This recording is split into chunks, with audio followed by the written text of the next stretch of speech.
द्विजानां च नमः पूर्वम् अन्येषां च नमोऽन्तकम् स्त्रीणां च केचिदिक्षन्ति नमोऽन्तं च यथाविधि।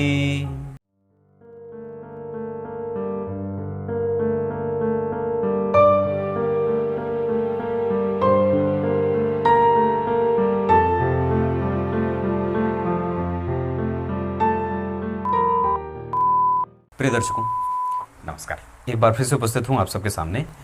आज के कार्यक्रम में जन्म कुंडली में बहुत छोटा कार्यक्रम है, लेकिन बड़ा महत्वपूर्ण है कि हम पूर्व जन्म में क्या थे, अच्छे कर्म करके आए हैं, बुरे कर्म करके आए हैं, और हमें क्या सावधानी बरतनी चाहिए, ये हम अपने जन्म कुंडली में बैठे गुरु से जान सकते हैं।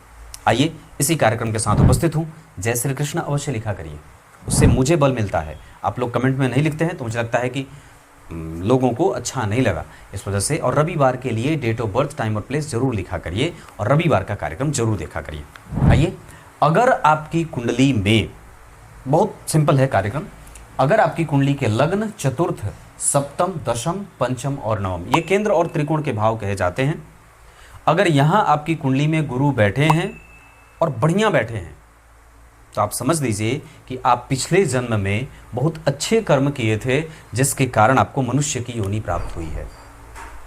अगर केंद्र और त्रिकोण में गुरु नहीं बैठे हैं, यहाँ बैठ गए, यहाँ बैठ गए, यहाँ बैठ गए, जहाँ मैंने गुरु को नहीं बिठाया है, तो समझ लीजिए कि आप पे दबाव है अच्छा काम करने का, तब जाकर के आपकी कुंडली में केंद्र में गुरु आएंगे।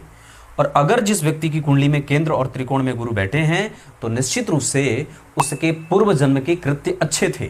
बाकी उसकी कुंडली में ग्रह चाहे थोड़े तितर बितर बैठे हों, पर फिर भी अगर आपकी कुंडली के केंद्र और त्रिकोण में गुरु बैठे हैं, इसका मतलब है कि आपने पीछे बहुत अच्छा परोपकार किया था, धर्म किया था, पूर्व जन्म का प्रारब्ध अच्छा था, जिसके कारण केंद्र में गुरु बैठे हैं। ये ग्रह कौन है? ये ग्रह देवता हैं हमारी कुंडली में, भगवान ही तो हैं। अब ग्रह जब अपने स्वरूप में विलीन हो जाता है तो उसे ही प्रलय कहा जाता है। सूर्य अग्नि तत्व का दाहक ग्रह है, वो अग्नि में विराजमान हो जाए, अग्नि में विलीन हो जाए।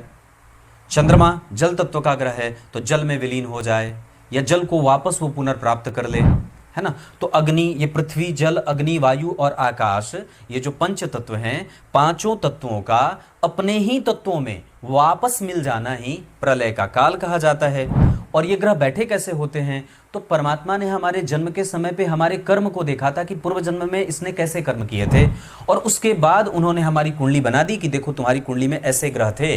अब जब ग्रह नीच का बैठ गया, मतलब हमें उसको बल देना है, हमें वैसे सत्कर्म करने हैं, उसको खुश करना है, उसको बल देना है अपने कर्मों के द्वारा, है ना।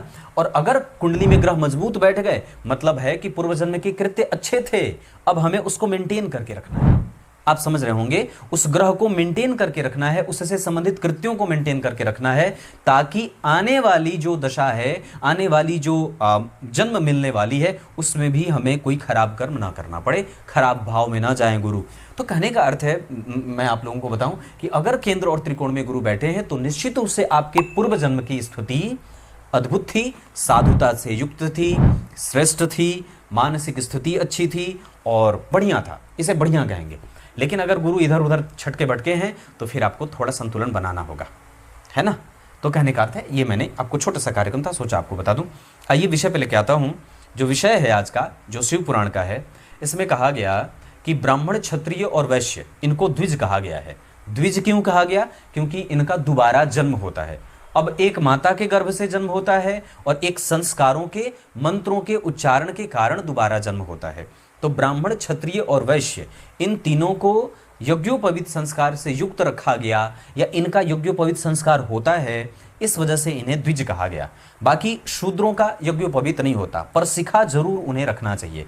तो बात है कि ब्राह्मण, क्षत्रिय और वैश्य को नमः शिवाय का जप करना चाहिए, है ना। सन्यासियों को ओम नमः शिवाय का जप करना चाहिए। जो श्रेष्ठ सन्यासी है ना, जो सन्यास धर्म का पालन करता है, उसे ओम नमः शिवाय का जप करना चाहिए।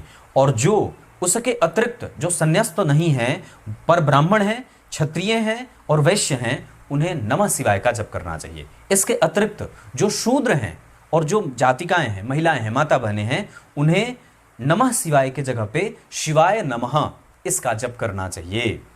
ऐसा करने से ही हमारे शास्त्र को मजबूती मिलती है। शास्त्र विरुद्ध जा करके अगर आप मंत्रों का जप करते हैं तो वो मंत्र आपको तारने के जगह पे मारने का काम करने लगता है। फिर आप दिशाहीन होते हैं, भटकते हैं और परेशान होते हैं। फिर आप कहते हैं कि मैं तो मंत्र जपता हूं पर मुझे उसका फायदा नहीं होता। तो मंत्र के जपने की विधि होती है, मंत्र के जपने की स्थिति होती है और मंत्र के जपने के तरीके। अगर उसमें कोई गलतफहमी और गलती होगी तो निश्चित रूप से वो मंत्र आपको मारेगा, फिर महाविस्फोट कर देगा, फिर आपको परेशान करने के लिए वो मंत्र काफी हो जाएगा। फिर आपके मंत्र के जपने से फायदा नहीं, उल्टा नुकसान होता है। तब तक के लिए बहुत बहुत नमस्कार।